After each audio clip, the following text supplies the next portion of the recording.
guys, welcome to another video. Today we're going to go in depth to talk about raid customization. I think I'm going to do a part by part series, so I'm going to talk about raid, tuner, street, and kind of go through all of the different parts.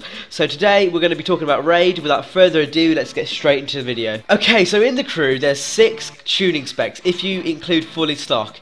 There's fully stock, obviously. There's street, dirt, raid, performance, and circuit. Each tuning spec has its own separate ability. And kind of suits a different playstyle. Now raid, in this case, is kind of the brute force playstyle. It's the one where if you just want to absorb all the damage, if you want to go off-road, if you just want to completely just mess up your opponent by using brute force, just generally just using brute force, this is the setup you're going to use. And it's mainly tailored to, you know, events where you want to kind of take down a target, or you maybe, I don't know, go off-road whilst taking down a target or something across those lines. Okay, for raid spec, there's obviously going to be a bit less body customization, because obviously it's tailored to do one thing and the car needs to look a certain way. So obviously body customization is very limited. However, performance is across all boards, like all of the racing specs. It's all the same, all the tuning specs. You can change the gearbox, the exhaust, the nitrous, whatever.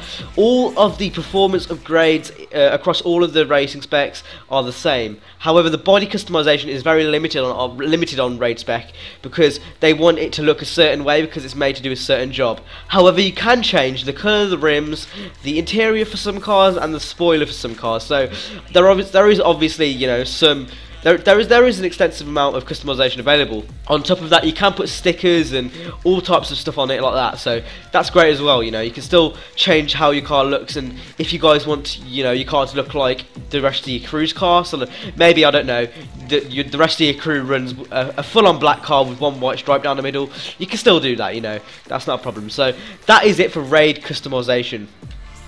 As for any of the side notes, I would say the raid spec, health-wise, is a lot better than any of the spec, because obviously it's made to be that brute force enforcer role. Besides that, really, there isn't any of the benefits. The dirt spec is probably going to be the preferred class if you are looking for a genuine off-road car, but, you know, the raid spec is great, again, for being that enforcer role for taking out targets. Me personally, if I had to choose between either, I'd probably use the dirt spec, because obviously it's going to be a lot more nimbler, and it probably will be better on dirt. And I can't see myself, you know, being the enforcer guy taking out targets and stuff. That's just not me. I'm kind of more of a street racer sort of thing. I honestly, personally, I reckon I'll be using the street spec the most out of everything, because I'm not one to really go off-road. I'm not really like a fan of that, but yeah, that's probably what I'll use. But anyway, if you guys enjoyed the video, if you found it, you know, helpful, hit the like, subscribe, keep on supporting me. My Twitch will also be down in the description, as well as my Twitter, and I will see you later, guys. Stay safe.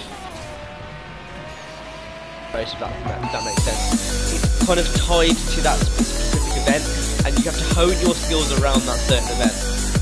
As far as tracks go, there is lots of tracks. We've got some real life tracks, including Spa, the Hockenheim Ring, and Yas